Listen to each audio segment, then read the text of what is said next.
ధర భారీగా పెరిగిపోతూ వస్తుంది. అయితే ఇప్పటి వరకు బంగారు ప్రియులకి భారీ షాక్ అనుకుంటూ మనం చెప్పుకుంటూ వస్తాం. కానీ ఇప్పుడు ఎట్ ద సేమ్ టైం వెండి కూడా అదే రేంజ్ లో పరుగుపెడుతుంది. బంగారాన్ని మించి కూడా వెండి ధర అయితే పైకి రోజు రోజుకి ఎగబాగుతుందని చెప్పాలి. అయితే ఫస్ట్ టైం కూడా 2 లక్షల మార్కునైతే దాటేస్తుంది వెండి. సో కిలో వెండి ధర కూడా మార్కెట్ లో అయితే రోజు రోజుకి అమాంతం పెరిగిపోతుంది. సో ఇప్పటి వరకు బంగారం కొనాలంటేనే జనాలు భయపడేవారు. అలాంటిది ఇప్పుడు వెండి కొనాలన్నా కూడా భయపడాల్సిన పరిస్థితులు అయితే నెలకొంటున్నాయి. సో ఎందుకంటే మార్కెట్లో రోజు రోజుకి వెండి ధర అయితే అమాంతం పెరిగిపోతుంది. తొలిసారిగా కూడా 2 లక్షల దాటింది కిలో వెండి కూడా. సో దీంతో వెండి ప్రియులకు కూడా ఇది భారీ బిగ్ షాక్ అని చెప్పుకోవాలి. అయితే 4 రోజుల్లో 18,620 రూపాయలు పెరిగిన వైనం అయితే మనం చూస్తున్నాము. దీంతో ఇంకా రానున్న రోజుల్లో వెండి ధర ఏ మేరకు పెరుగుతుందనేది కూడా సో ప్రస్తుతం అయితే క్వశ్చన్ మార్క్ గానే ఉంది. సో ఎందుకంటే ఇంత పెద్ద మొత్తంలో వెండి ధర అయితే ఎప్పుడు పెరగలేదు. అలాంటిది కేవలం 4 రోజుల్లోనే 18,000కు పైబడి చిలుకు కూడా వెండి ధర అయితే పెరిగి ఉంది.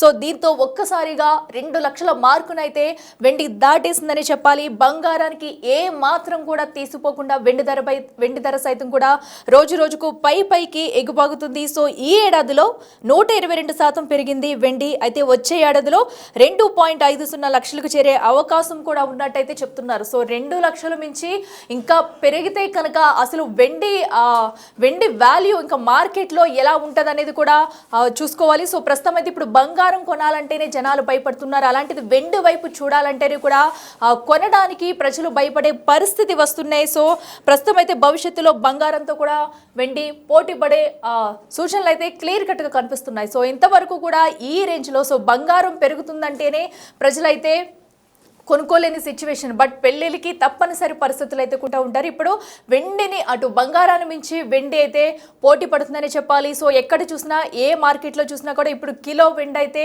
2 లక్షల మార్కునైతే దాటేసింది. దీంతో వెండి ప్రియులు కూడా వెండిని కొనుగోలు చేసేందుకైతే భయపడాల్సిన పరిస్థితి రానే వచ్చిందని చెప్పుకోవాలి.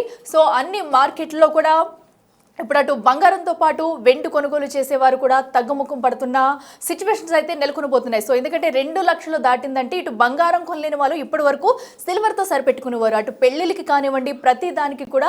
బట్ అలాంటిది ఇప్పుడు వెండి కూడా 2 లక్షల పైచిలుకు పలుకుందంటే ఇప్పుడు వెండి కొనాలన్నా కూడా భయపడే పరిస్థితులు నెలకొన్నాయి. అసలు మార్కెట్లో సిచ్యువేషన్ ఎలా ఉంది, బంగారు షాపులో సిచ్యువేషన్ ఎలా ఉంది, వచ్చేవారు కొనడానికి వచ్చేవారు అసలు కస్టమర్స్ ఏమంటున్నారు అనేది కూడా మా ప్రతినిధి అంజుమ అందిస్తారు. కనీ విని ఎరుగని రీతిలో ప్రస్తుతం 1,60,000 మార్కును దాటింది కిలో వెండి ధర. రానున్న రోజుల్లో ఇది మరింత పెరిగే అవకాశం ఉన్నట్లుగా కూడా తెలుస్తోంది. మరో 2 సంవత్సరాలలో 6 లక్షలకు వెండి ధర చేరబోతుంది అనేటువంటి వార్తలను కూడా వింటున్నాము. అయితే ఇది ఎంతవరకు నిజంగానే వెండి ధరల్లో ఇంతలాగా మార్పులు వచ్చే అవకాశం ఉందా? వెండి మీద ఇన్వెస్ట్ చేయడం మంచిదా? దీని మీద ఆర్థికవేత్తలు ఏమంటున్నారో తెలుసుకుందాము. మనతో పాటు సుప్రీంకోర్టు న్యాయవాది ఆర్థికవేత్త డాక్టర్ జీవీ రావు గారు ఉన్నారు. మిగతా విషయాలను ఆయన మాటల్లోనే అడిగి తెలుసుకుందాము. నమస్తే సార్. సార్, ప్రస్తుతం చూస్తున్నాము బంగారంతో పాటు వెండి ధరలు కూడా అంతకంతకు పెరుగుతూనే ఉన్నాయి. ఎందుకు అంటారు? అయితేనమ్మా నిజానికి బంగారం కన్నా కూడా వెండి ధరలే పెరగటానికి అవకాశాలు ఎక్కువ ఉన్నాయి. ఇంకా కూడా ఎందుకు ఇలా పెరుగుతూ వస్తున్నాయంటే దానికి చాలా కారణాలు ఉన్నాయి. ముందుగా మనకి ఇండస్ట్రియల్ డిమాండ్ అనేటువంటిది వెండికి చాలా ఎక్కువగా ఉంది. ఇవాళ సోలార్ ప్యానల్స్ దగ్గర నుంచి ఏ విషయాన్ని మనం తీసుకున్నా కానీ వెండితోటే ముడిపడి ఉంది. అలాగే చైనీస్ డిమాండ్ కూడా వెండికి పెరిగిపోయింది. వీటితో పాటుగా ఫెడరల్ వడ్డీ రేట్లు తగ్గించటము, తర్వాత అలాగే రానున్న రోజుల్లో కూడా మరింత తగ్గుతాయని, అలాగే రిజర్వ్ బ్యాంక్ కూడా వడ్డీ రేట్లు తగ్గిస్తానటువంటి నమ్మకాలు పెరగటం వల్ల వీటన్నిటి కారణాల వల్ల పెట్టుబడులు బంగారం వెండి వైపు మళ్తున్నాయి. ఆల్రెడీ బంగారం ధరలు ఎంతో పెరిగి ఆ స్థాయిలో అప్పుడు అంత రేట్లో వెండి పెరగలేదు. కానీ ఇప్పుడు దానికి మించి వెండి పరుగులు పెట్టేటువంటి అవకాశాలు ఈ కారణాలన్నింటి వల్ల కూడా మనకి కనిపిస్తున్నాయమ్మ. అందుకని రానున్న రోజుల్లో వెండి ధరలు మరింత పెరగటానికి అవకాశాలు ఎక్కువ ఉన్నాయి. అయితే మరో 2 సంవత్సరాలలో 6 లక్షలకు కిలో వెండి ధరలు చేరుతాయని కూడా వింటున్నాము. ఇది ఎంతవరకు నిజం అంటారు? ఇదైతే పూర్తిగా ఒక అభూతమైనటువంటి కల్పనలే. ఇన్వెస్టర్స్ ఎవరు కూడా ఇటువంటి ట్రాప్లో పడొద్దని చెప్పి మాత్రం నేను కాషన్ చేస్తానమ్మా. అయితే రాబర్ట్ కియోసాకి గారంటే నాకు ఎంతో గౌరవం. నిజంగా ఆయన ఆ మాట అన్నారో లేదో కూడా తెలియదు. కాకపోతే ఆయన పేరుని ఉటంకించి కొన్ని వ్యాఖ్యానాలు అయితే నేను కూడా చూశాను. అవి కానీ 2 సంవత్సరాల కాలంలో వెండి 6 లక్షలకి పెరుగుతుంది అనేటువంటి దాన్ని నమ్మి వెండిలో ఇన్వెస్ట్ చేస్తే ఖచ్చితంగా బోల్తా పడేటువంటి అవకాశం ఉంటుంది. సో ఈ యొక్క మాటలను మాత్రం నమ్మవద్దు అనేది నేను చెప్తాను. కాకపోతే వెండి ధరలు మాత్రం ఖచ్చితంగా పెరిగే అవకాశం ఉంది. ఏ మేరకు పెరుగుతుంది అనేది ఖచ్చితంగా ఎవరూ ప్రెడిక్ట్ చేయలేకపోయినప్పటికీ కనీసంగా మనం చెప్పాలంటే ఒక 25% అన్న గ్రోత్ వచ్చే అవకాశం ఉంది. అంటే 162 lakhs అయితే కూడా 25% రిటర్న్ వచ్చినట్టే 2 సంవత్సరాల్లో. 2 సంవత్సరాలు 25% రిటర్న్ అంటే అది మనం బ్యాంక్లో డబ్బులు దాచుకున్న దానికన్నా కూడా చాలా ఎక్కువేను. అంత మోడెస్ట్గానే ఎక్స్పెక్టేషన్లు పెట్టుకుని ఇన్వెస్ట్ చేయాలి తప్పితే ఇప్పుడున్న రేట్ 4 రెట్లు పెరిగిపోతుంది అనుకుంటే ఆ దురాశ వల్ల మనం ఎక్కువగా ఇబ్బంది పడే అవకాశం ఉంటుందమ్మా. అయితే 2010-11 ఆ సంవత్సరాలలో చూస్తే 2010లో మనకి 30,000 ఉంటే కిలో వెండి ధర, 2011 నాటికి ఒకటేసారి మనకి 20 నుంచి 25,000 పెరిగింది. 55,000 మార్క్ని అప్పటికి అంటే 6,00,000కి వచ్చేసింది. ఆ తర్వాత మళ్ళీ ఒక 5-6 సంవత్సరాలకి మళ్ళీ తగ్గుముఖం పట్టింది. ఒక్కసారిగా డౌన్ఫాల్ కూడా చూసాము. ఇప్పుడు కూడా అదే విధమైనటువంటి పరిస్థితులు మళ్ళీ వచ్చే అవకాశం ఏమైనా ఉంది అంటారా? సాధారణంగా బంగారం వెండిలో ధరలు అనేటువంటిది వ్యత్యాసం అనేది సహజమైన విషయమే. వీటిలో వెండిలో వ్యత్యాసం అనేది మరీ ఎక్కువగానే ఉంటూ ఉంటుంది. అయితే ఫాల్ అయినప్పుడు డ్రాస్టిక్గా అంటే ఇప్పుడు 1,60,000 అంటే వెండి విపరీతమైన ఫాల్ అయ్యే అవకాశాలు అయితే చాలా తక్కువ. ఎందుకంటే రానున్న రోజుల్లో వెండికి ఇంకా డిమాండ్ పెరగటమే తప్పితే తగ్గే అవకాశాలు లేవు. కరెక్షన్సే ఉండవా అంటే మార్కెట్స్లో కరెక్షన్స్ అనేటువంటివి చాలా సహజ పరిణామం. అయితే ఇప్పుడు ఈ 1,60,000 తగ్గితే ఎంతవరకు తగ్గొచ్చు అంటే మ్యాక్సిమం ఒక 10% డౌన్ సైడ్ రిస్క్ ఉండొచ్చు, 50% అప్ సైడ్ పాసిబిలిటీ ఉండొచ్చు. ఈ డౌన్ సైడ్ అనేది కూడా పర్మనెంట్గా డౌన్ సైడ్ కాదు, ఒక టెంపరీగా కాస్త తగ్గుముఖం పెట్టినప్పటికి కూడా దాన్ని మనం బయింగ్ ఆపర్చునిటీకి తీసుకోవాలే కానీ అక్కడి నుంచి తగ్గి అక్కడే ఆగిపోదు. అక్కడి నుంచి వెండి మరింత పెరిగేటువంటి అవకాశం కూడా ఉంటుంది.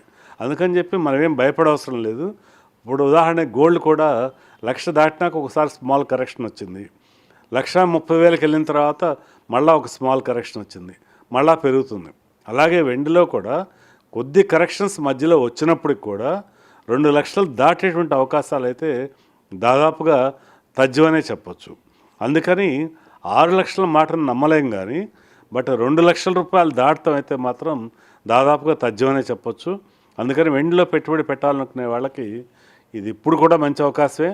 తగ్గినప్పుడల్లా కొంటూ ఉండొచ్చు. సామాన్యమైన వ్యక్తులు ఎవరైనా కొనాలి అనుకున్నప్పుడు బంగారంలో వెండి నేను చెప్పే సలహా ఏంటంటే బంగారం ప్రతి నెల 1 గ్రాము, వెండి ప్రతి నెల కనీసం 10 గ్రాములు కొంటూ పోతే క్రమేణా మన యొక్క పెట్టుబడిని పెంచుకునేటువంటి అవకాశం ఉంటుంది. కాబట్టి దాన్ని పరిశీలిస్తే బాగుంటుందని చెప్తానమ్మా. సరే, అయితే బంగారం మీద చాలా మంది ఇన్వెస్ట్ చేస్తూ ఉంటారు. ఇప్పుడు మనం బంగారం కొనుక్కున్నా అది ఎక్కడైనా ఇన్వెస్ట్ చేయొచ్చు. బంగారం అమ్మితే కూడా మనకు అంతే మళ్ళీ ఆదాయం అనేది వస్తుంది. కానీ వెండి అలా కాదు. వెండి ఎక్కడ మనం అమ్మలేము అంటే ఎక్కువగా. సో ఇన్వెస్ట్మెంట్ అనేది వెండి మీద చేయడం మంచిదే అంటారా? నిజానికి అది చాలా అపోహమ్మ. ఇప్పుడు మీరు అడిగినటువంటి విషయం, బంగారం అయితే అమ్మగలుగుతాం, వెండి అయితే అమ్మలేము అనేది పూర్తి అపోహ మాత్రమే. ఇక్కడ వెండిలో పెట్టుబడిలో 2 ప్రధానమైన అంశాలు ఉంటాయి. మనం ఏంటంటే ఓన్లీ సిల్వర్ బార్ కొనుక్కోవటం వేరు, వెండి వస్తువులను తయారు చేయించి కొనుక్కోవటం వేరు. అంటే వెండి ప్లేట్లో, వెండి గ్లాసులో తయారు చేయించి పెట్టుకుంటే వాటిని అమ్మటం కొద్దిగా ఛాలెంజెస్ ఉండొచ్చు. కానీ సిల్వర్ బార్సు మీరు ఎప్పుడైనా కానీ ఈ గోల్డ్ అండ్ సిల్వర్ షాప్స్లో తీసుకెళ్తే మీకు 5 నిమిషాల వ్యవధిలో మీరు డబ్బు దాన్ని ఎన్కాష్ చేసుకోవచ్చు అనమాట.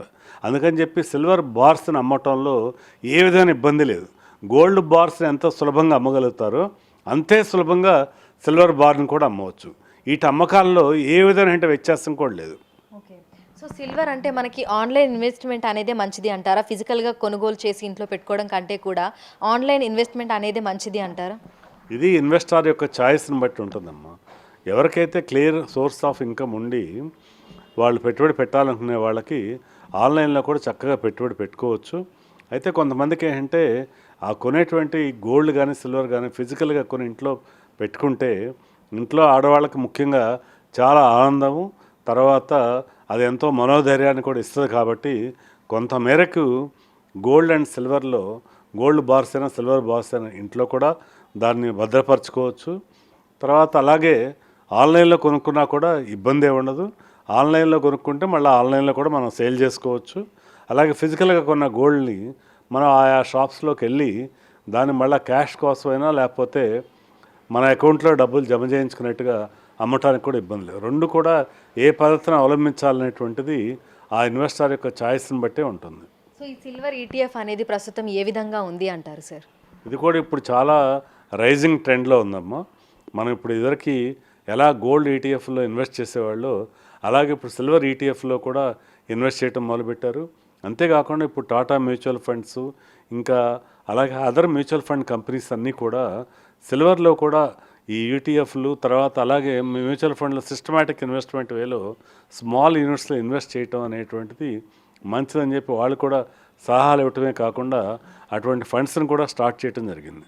అందుకని ఇన్వెస్టర్స్ కావాలనుకుంటే ఈక్విటీలో ఎలా మ్యూచువల్ ఫండ్స్లో ఇన్వెస్ట్ చేస్తారో అదేవిధంగా వీటిల్లో కూడా మనం స్మాల్ వేలో సిస్టమాటిక్ ఇన్వెస్ట్మెంట్లో ఇన్వెస్ట్ చేసి ఆ ప్రయోజనం కూడా పొందొచ్చమ్మ.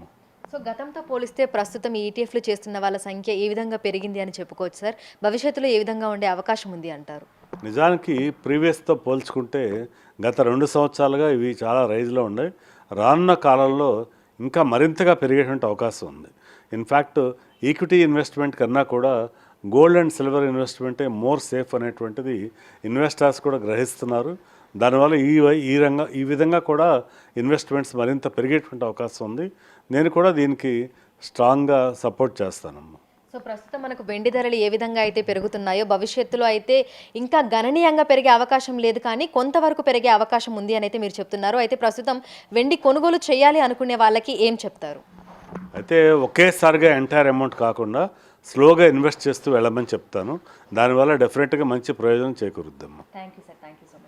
సో ప్రస్తుతం చూసినట్లయితే కూడా మనకి బంగారం 1,00,000 మార్క్ని దాటి క్రమక్రమంగా పెరుగుతూనే ఉంది. అదే దారిలో మనకు వెండి కూడా పరుగులు పెడుతుంది. ప్రస్తుతం 1,60,000 చిల్లరగానే కిలో వెండి ధర ఉంది. అయితే భవిష్యత్తులో అంటే రానున్న 2 సంవత్సరాలలో 6 లక్షలకి కిలో వెండి ధర పెరుగుతుంది అనేది అపోహ మాత్రమే అనేది కూడా ఆర్థికవేత్తలు అయితే చెప్తున్నారు. అయితే కొంతవరకు పెరిగే అవకాశం ఉంది, కానీ ఒకేసారి 4 రెట్లు పెరిగే అవకాశం మాత్రం లేదు అని చెప్తున్నారు. ఎవరైతే కొనుగోలు చేయాలనుకుంటున్నారో వాళ్ళు బార్స్ రూపంలో కొనుగోలు చేసి పెట్టుకోవచ్చు అని, అదేవిధంగా ఇన్వెస్ట్మెంట్ కూడా చూసి చేసుకోవడం కూడా మంచిది అని కూడా అంటున్నారు.